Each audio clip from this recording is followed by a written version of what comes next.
Welcome to CondoLogie.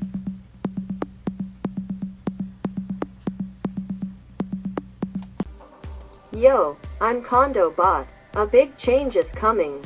In this video we will continue the change of year of administration. We are going to take a quick look inside our procedure manual. We have reached the description of the condominium. We must go to the form, edit the form and modify the start and end dates of the year of administration. So we go to the description of the condominium report, our three little green dots, we click on edit, and there we arrive at our beginnings of years of administration. We'll try to see if we could just change the yeah. Here we have changed the start and end date of the administration year of our administration, but it does not end here. If there is a change at the level of the board of directors, we can come and register it here. Now we will go to the parameters of the condominium. We can see in the procedure manual that it is very well described, exactly what we should do with the fields in the last column. It is certain that the fields in the right column are for reference purposes, others are very precise amounts.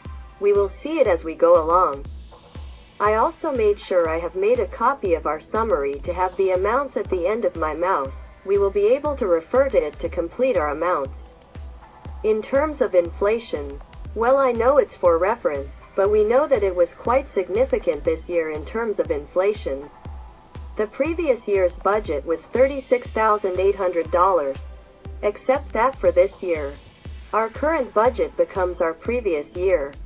So, we can say that the amount of our budget is $42,625.50. We're going to take a look here and we're going to change our amount. That's it. The amount in hand, too, according to the inflows and outflows of funds and investment income. Everything we were able to do as a gain within our condominium administration. But that too is moved. So, the amount on hand, we see that we perhaps had a fairly large surplus. We are going to copy this amount, and we are going to place it here in the amount on hand. We see that it's substantial. We have a good increase. Okay, the amounts that were transferred to the contingency fund. We know that the contingency fund is here at the top. So we're talking about $40,370. We're going to come and place it here. That's it. We know that the transfer rate is minimum 5%. Okay, except that we did a lot more than that last year. We can leave it at 5% since we have to align the contingency fund. That's a procedure that we have to do to conclude our budget. So, we can leave it at 5%, but for reference we could say okay. Last year we put 10. Okay, that doesn't matter in terms of calculations. The 10% will just move into our budget items. Without more. The calculation is really done when we do the alignment of the contingency fund. The investment income, we have had confirmation from the bank, so, when you receive your investment statements, you must make sure to complete the budget item associated with investment income so that it all adds up to your income or your funds. The next investment income, well, we can say that we will increase to $550, so we made $500, we will hope to make $550. This is for reference, this is the bank statement who will determine the amount. We will allocate it to the contingency fund as we did last year.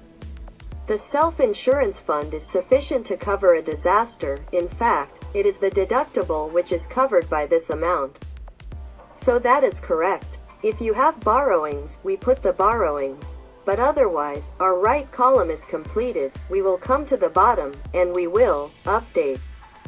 As it is indicated inside the procedure manual, in the next video we will tackle the budget items. You must understand that if your determination is to approach more and more an administration which is micro, so at that point, there are more and more details within the budget items. It may take a certain investment of time, but you will see that there is a module in which you can completely redo the budget within 1 minute. It will be in our next video.